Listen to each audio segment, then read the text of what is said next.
So Hubby teaches us the original, traditional or African way of making the famous Nigerian fufu. So first thing he does is to go to the farm, the garden or the farm, to uproot the tubers of cassava. That's what he's doing here. This one broke, but this is what the tubers of cassava looks like. So he will uproot it using shovel or knife, depending on how soft that part of the farm is.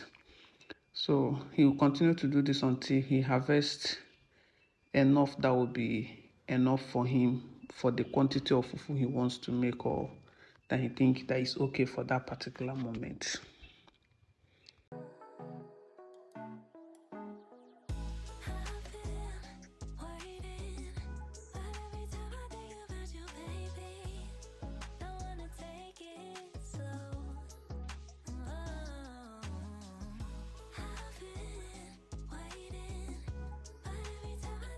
So after uprooting the cassava, this is the total amount of cassava that he got for today. You can see how all of them, they are so sandy, and so some are long, some are big.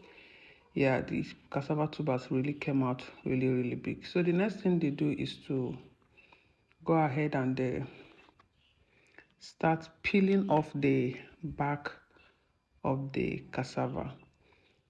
You can do this without peeling off the back of the cassava, but if you want your fufu to come out white and clean, you need to peel the back of cassava. So you can see the way they are peeling the back of the cassava right here.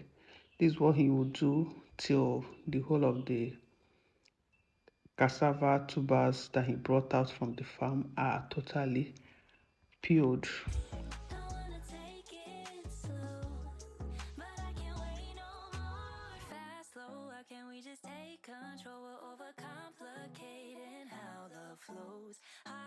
Shouldn't be this stock broke, shouldn't be this hard to tell you I want more. I wanna see that you want me, snatch me up quick, let's see the ring. I wanna know, can we move forward, bust down the door, playing all my cards now, cause I've been waiting, but every time I think about you, baby, don't wanna take it slow.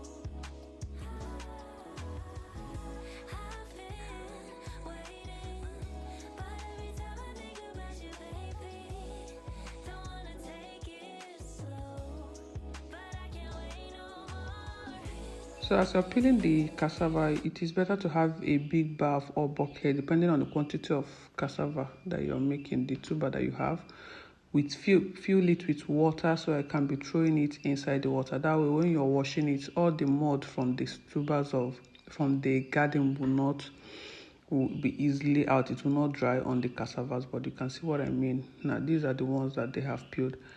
After that, continue to peel until you get rid of all the back. The peeling of the cassava doesn't really have any specific way of peeling. Just once you put your knife inside, the back will easily separate from the main cassava.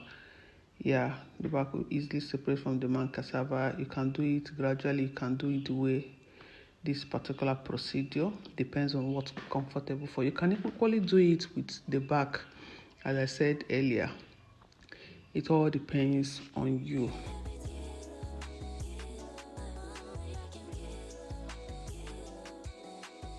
So after peeling and washing, this is all we got. What you're going to do is to pour water that will separate it in different baths in a way that it won't be popping up like this, and pour water in it, cover it, put it in a place where there is no so much sunlight, or inside a room, maybe a store, so that you leave it there for like 4 days to ferment. After fermentation, this is what it should look like. You can see it. When you touch it, it's going to be soft. So you go ahead and wash it, and you can decide not to wash it as well. You can just remove it from the water and they put it in another bath. Okay, so after that, you start sieving the cassava by pouring water into another bath using a sieve. You have different types of sieve. You can see that we have 2 sieves here. It depends on the one you want. This one has tinier hole than the yellow one that is under. So it depends on the one that you want. So you just start taking the fufu or the cassava rather, and put it inside the sieve and melt it in a way that it will be like in a puree form. Then in a puree form, then you pour water in it and rinse out the cassava puree from the chaff or the stems of the cassava. Just watch and see what it's doing.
Can we just take control? We're overcomplicating how love flows. High low shouldn't be this stockbroke, shouldn't be this hard to tell you I want more. I wanna see that you want me, snatch me up quick, let's see the ring. I wanna know, can we move forward, bust down that door, playing all my cards now, 'cause I've been waiting, but every time I think about you, baby, don't wanna take it slow. I've been waiting, but every time I think about you, baby, don't wanna take it slow. But I can't wait no more.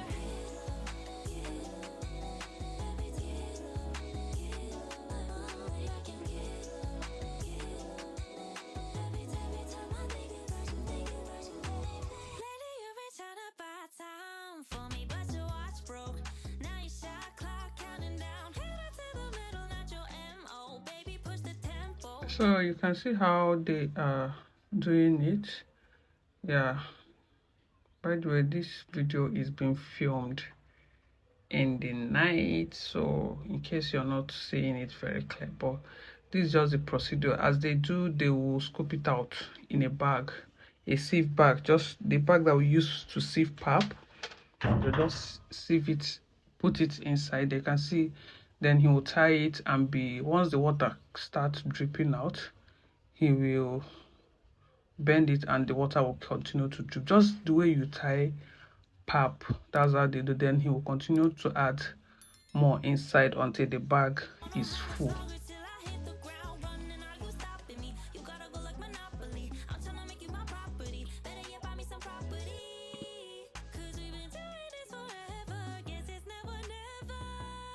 You can see what I mean. He will just pour it inside that bag. After that, he will tie it and keep it aside for the water to be dripping out.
So after tying it and keeping them outside, you will leave them out in a place where the water will continue to drip till the next day, say 24 hours, depending on how watery you added. Then after that, this is what the fufu will look like. After that, you can see it has dried water, and this is what the fufu looks like. So after that, you start cooking.